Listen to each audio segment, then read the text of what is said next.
Good morning. I would like to wish all of our mothers a happy Mother's Day. And if you stop and think about it, none of us would be here this morning without our mothers. Certainly biologically. Some of us may not have been here this morning without our mothers spiritually. I don't know that I would be standing here this morning if it were not for my mother. I feel like I owe her a lot. Someone recently, or not really in a ways back, I should say, wrote an article entitled Things My Mother Taught Me. And here's part of that article. It said, "My mother taught me religion. She said, you better pray that will come out of the carpet. My mother taught me about time travel. She said, if you don't straighten up, I'm going to knock you into the middle of next week. My mother taught me logic. Because I said so, that's why. My mother taught me about foresight. Make sure you put on clean underwear in case you are in an accident.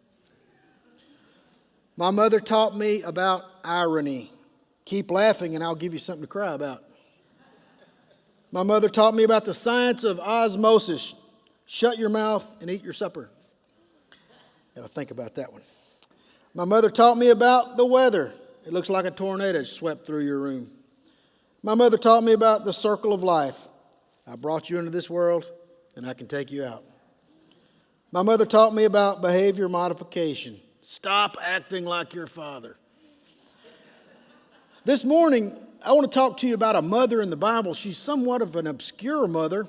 We really don't know her name. She's simply known as the Shunammite, and that's basically referring to where she lived. She lived in a little town called Shunem in the north of Israel, so she's simply known as the Shunammite woman.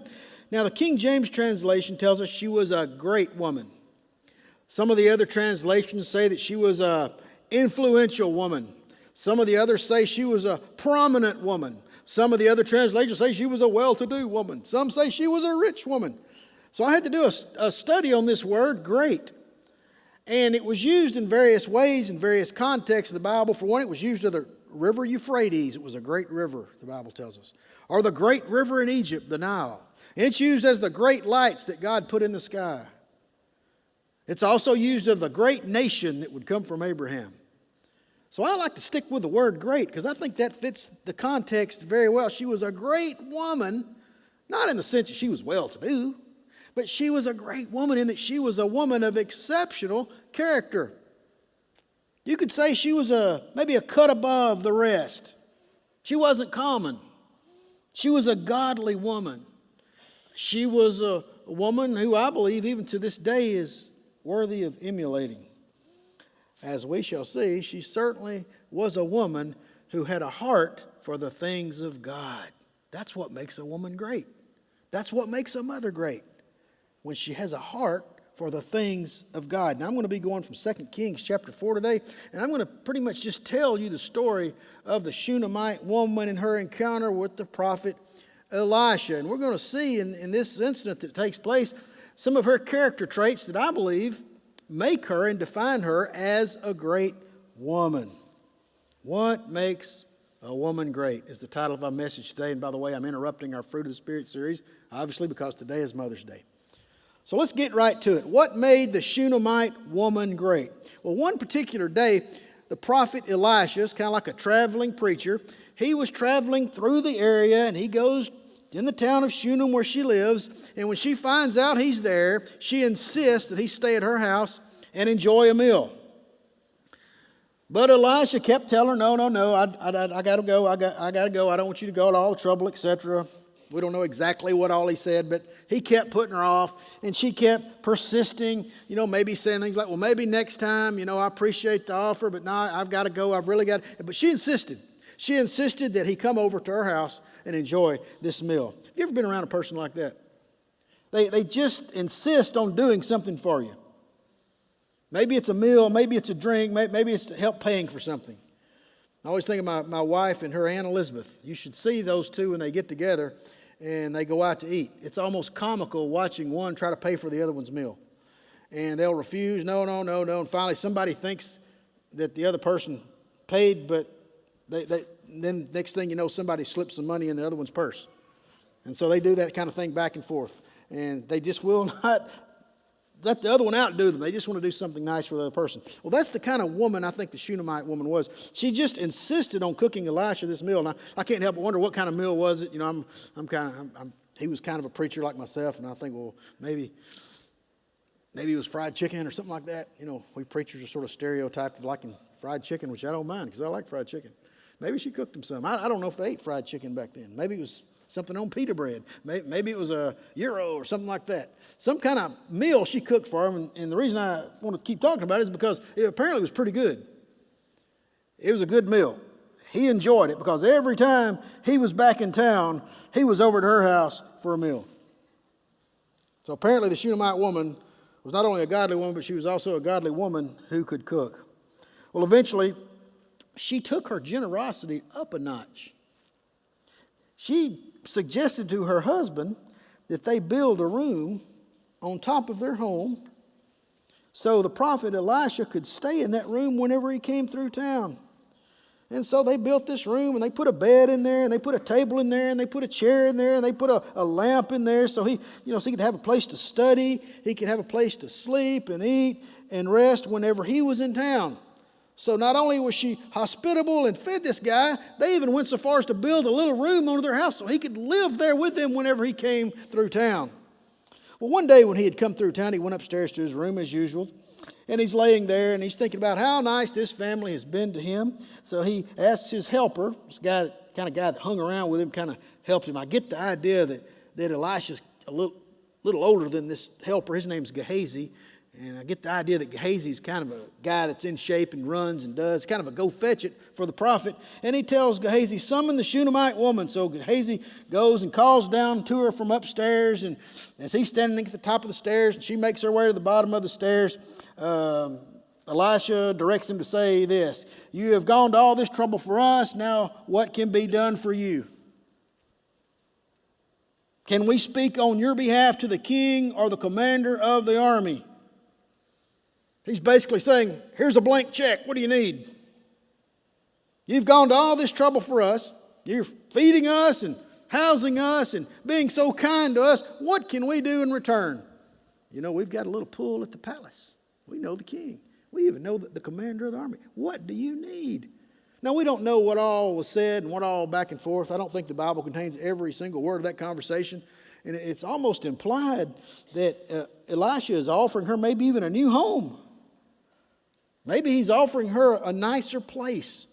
And I think that's kind of inferred from her answer. She says back up the stairs to Gehazi, I have a home among my own people. By this she's saying, you know, I'm fine where I am. I'm satisfied here. I'm content with this home here. I don't need a home. Elisha's still there on his bed, asks Gehazi, what can be done for her? Well, although she doesn't ask for anything, I think that's important. She doesn't ask for anything. Gehazi comes up with a bright idea. Well, she has no son, and her husband is old. In that day and that time, not to be a mama was a big deal. If you weren't a mama, man, that was almost looked upon as a great tragedy. In fact, not to be a mama was kind of looked upon as a curse. So Elisha calls her up. She comes upstairs, enters the doorway. Elisha looks over at the woman and prophetically says, about this time next year, you will have a son in your arms. Lord, you're going to be a mama in about a year. No, my Lord, she objected. Don't mislead your servant, O man of God. She thinks, man, he's toying with my emotions. Man, there's nothing in this world more than I'd love to have a child. I'd love to be a mother. Sounded too good to be true, but sure enough, she became pregnant the very next year. About that time, she gave birth to a son, just as Elisha had told her. Well, the years pass by, and the child grows, and he's out with his dad one day with the harvesters. It's harvest time. Must have been a happy time. They're harvesting in the crops, and as they're out there, it must have been a pretty hot day, because as they're out there harvesting, the little boy starts to say, my head, my head, my head. He's probably grabbing his head. He's getting woozy. He can't stand on his feet. He's probably having a heat stroke, and the little boy has trouble, maintaining his balance, and his father, as one of the servants, carry the child back to his mother. She takes him, puts him on her lap, nurtures him as any good mother would, but it's to no avail. By noon, this promised child dies. She takes his little lifeless body upstairs and lays him on Elisha's bed. She shuts the door behind her and goes out. She then calls to her husband down in the field, said, "Please send me one of the servants and a donkey so I can go to the man of God quickly and return." "Why go to him today?" the husband asked.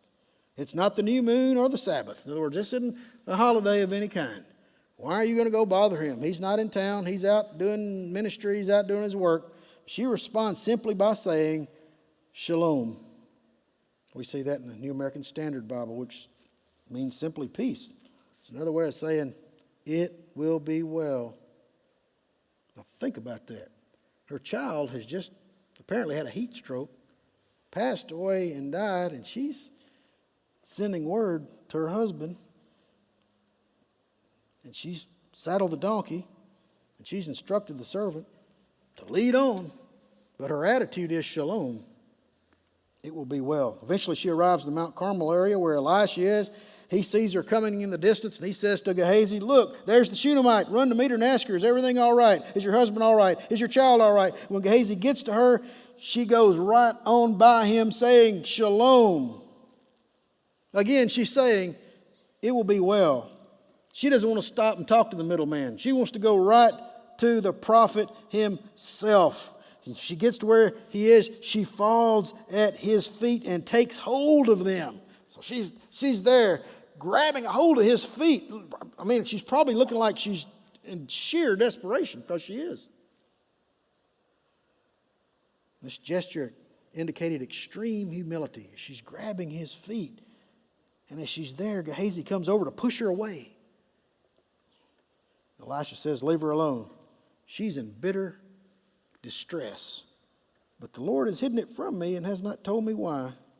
Through her sobbing and her tears, she asked, "Did I ask you for a son, my Lord? Didn't I tell you, don't raise my hopes?" The Lord said, "Why don't you give me this son if he's only going to die?" And Elisha tells Gehazi, "Tuck your cloak into your belt, take my staff in your hand, and run. If anyone meets you, don't even slow down to greet him. You don't even give an answer. Go and lay my staff on the child's face." So he goes into the upstairs room, finds the little corpse there lying on the bed, and he takes this staff and lays it on the little boy's face. Now, I'm not sure exactly what's going on there. That's kind of odd, is it not? Imagine somebody going to a funeral and laying a walking stick across somebody's face. That would be odd, would it not? Perhaps they thought God would miraculously work through the staff, as he had done through Moses' staff.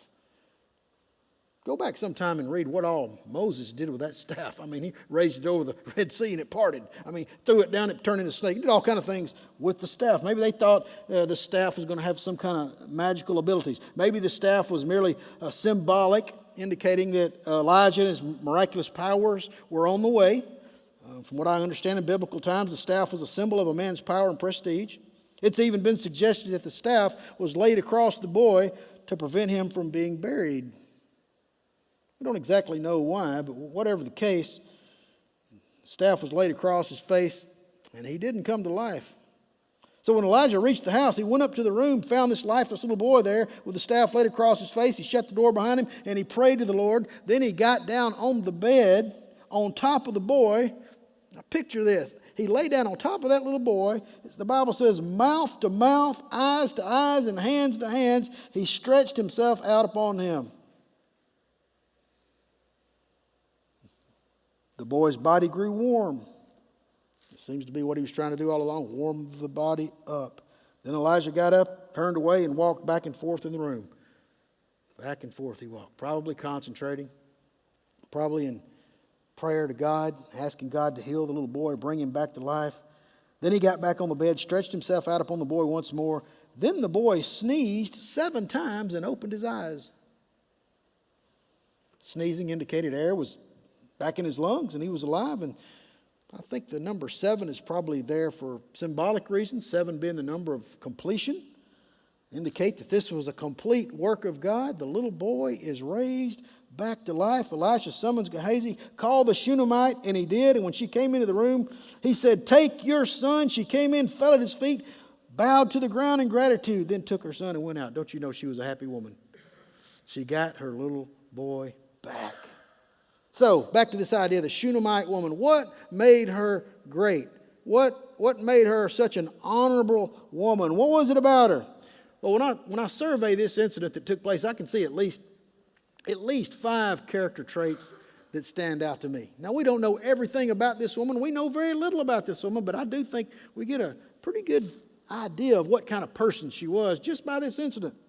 For example, she was hospitable to others. That certainly makes her honorable. She was hospitable to Elisha and his servant Gehazi, and who knows who else. I would say that little boy grew up in a home seeing his mother being hospitable. He would have seen her cooking meals for the hungry Elisha and Gehazi, maybe others. He would have seen his mother getting the house ready for the visitors, oil being put in the lamps, blankets being cleaned, tables being set, beds being made, floors being swept. I would say the little boy saw mom go to the trouble to make preparations, often for Elisha, Gehazi, and no doubt others. He also probably heard mom and dad tell about the time they built this upstairs room on top of the house for the prophet, how they hauled the dirt and the wood and the roofing material and rounded up the furniture for this little room. She was a hospitable woman. Sometimes I don't think we value hospitality today as we should. Some may even think we've kind of moved beyond that today. I would dare say we're probably less hospitable today than we've ever been in our country's history. A lot of times people don't even know their neighbors anymore. A lot of times they go to church with people they don't even know. Go in the garage, shut the garage door, go in, don't come back out. We really are disconnected. It's amazing how technology has made us disconnected. Even people that are addicted to social media are some of the most lonely people in the world. We're sort of disconnected, and we need the hospitality to bring us together. It is what I'm going to call a fine art, and something that God still expects His people to do. He expects us to be hospitable with our homes. Listen to what 1 Peter 4:9 says. And this is in the New Testament. It says, offer hospitality to one another without grumbling. I'm sure that Shunammite woman had a lot to grumble about. Crumbs on the floor, extra cooking, extra dirty dishes, more blankets to clean, etc. But there's not a hint in the Bible of her grumbling. Just the opposite seems to be the case. She seems to be eager and generous. When was the last time you offered some hospitality to somebody? Maybe had someone over for dinner or lunch. Let's think about it. Hospitality. Maybe you took someone out to lunch, took someone to dinner. Maybe you gave someone a ride somewhere. I think that kind of falls in this category. But I like this idea of really hospitality. Really what it usually really meant was having somebody over at your house. Why is it that we don't like to offer hospitality? Is it a grumbling experience for you? For years before we had a building, we absolutely depended upon hospitality because we had no building. So through the week we met in houses. And I'm here to tell you we had some very hospitable people. People opened their homes, and I think relationships are forged best in small groups and houses. I don't know why, but it seems to be the case. That's what they did in the Bible. I'd like to see us get back to some of that here at this church as well. There's some complications. We have child care and, children's ministries, you have extra room, so it's kind of complicated. But I would like to see us at some point, those without children, get back to meeting in homes. And it'll require people to have hospitality in their hearts and be willing to offer hospitality to others. But you don't have to wait for that. You can still invite somebody from the church over for a meal. Maybe invite somebody over that needs a relationship with the Lord. Maybe you need to befriend somebody. I just want to challenge you. Be hospitable because the Bible tells us to. You say, well, that's my house. That house you live in is not really your house. You say, oh, yes, it is. No, it's not. You realize when you give your life to Jesus Christ, He owns you, lock, stock, and barrel, and everything you have belongs to Him. He's just letting you use it. In fact, really, even if you haven't given your life to Him, God owns everything. We're just stewards. The Bible teaches that principle, stewards. The money in your pocket's not yours, it's God's. He just asks you to give 10% of it back. The house you live in is not yours. He's just letting you live there. He said, I want you to share this gift with others. Be hospitable like the Shunammite woman. Second, she was respectful to her husband. We see this in the way she makes requests to her husband. For example, she asked her husband, "Please, let us make a little walled upper room." Now that's for the prophet. Notice how she asks, "Please." Later, after her child dies, we see the same attitude. She asks her husband, "Please send me one of the servants and one of the donkeys that I may run to the man of God and return." But notice she says, "Please." She does not demand. She does not command. She does not nag. No, she's respectful, and she's being very respectful toward her husband. And in so doing, she is recognizing his authority in the home. I know some of you are starting to see red right now. I know it's not politically correct to say such a thing, but according to Scripture, the man is the authority figure in the home. I'm not going to try to change God's word for our rotten society today, are you? No, I'm not. God's word is best. It is the instruction book for life. Anyway, I don't want to go on and on about that, but God does put the man in charge in the home. Doesn't mean he's better, doesn't mean he's smarter. He's just there for the sake of order. That's the structure anyway. But for now, let me say I don't believe the Shunammite woman's little boy grew up in the home where mom barked out the orders telling dad every move to make. I don't get the idea that he saw daddy being henpecked on a daily basis. I get the feeling that the buck stopped with the dad, and that's the way it's supposed to be. And mothers, never underestimate your husband's need to be respected. That's one of a man's needs. Ephesians 5:11 says, "The wife must respect her husband." So when you get back to the Shunammite woman, you see that she was a woman who was submissive, yet suggestive. You could say the Shunammite woman knew how to work within the system, so to speak. She knew how to get things done. I've heard it said the man may be the head of the house, but the woman is the neck, and the neck turns the head. Maybe some of that going on here. She knows how to get things done in the home. Here I think of the 11 people hanging from a rope. They're up in the air, helicopters carrying them along, and all 11 are hanging from the rope, and there's 10 men and one woman, and as they're up there hanging by the rope, the woman just engages in this wonderful speech, this touching speech as they're all dangling in the air by the rope. Somebody needs to let go because the rope's going to break if somebody doesn't let go. So they're in this precarious situation. So she engages in this speech. She said how she would give up her life to save others because women were used to giving up things for their husband. They were used to giving up things for their children, giving in to the man and so forth. And when she finished speaking, all the men started clapping. A wise woman knows how to get things done. The Shunammite did it with respect. So another character trait of hers that I think is worthy of emulation, something that made her great, was she was respectful to her husband. Third, she was content with her circumstances. When Elisha offered her practically anything she wanted, he knew the king, he knew the commander. He had some pull at the palace. "What do you want? What do you need?" She says, "I have a home among my own people." In other words, I'm content. I'm satisfied with what I have. I don't need anything else. Little boy grew up in a home. He grew up in a home, and he didn't have a mom that was always trying to keep up with the Joneses. He probably didn't go with mom on wild spending sprees to the mall in Jerusalem. You know, he didn't see her wearing out the credit cards. See, mom was content with what she had. That's a very good character trait to have. In fact, the Bible commands us as Christians to be content, regardless of what society says. All the commercials that are out there, Hebrews 13:5 still states, "Keep your lives free from the love of money and be content with what you have." God commands us all to be content.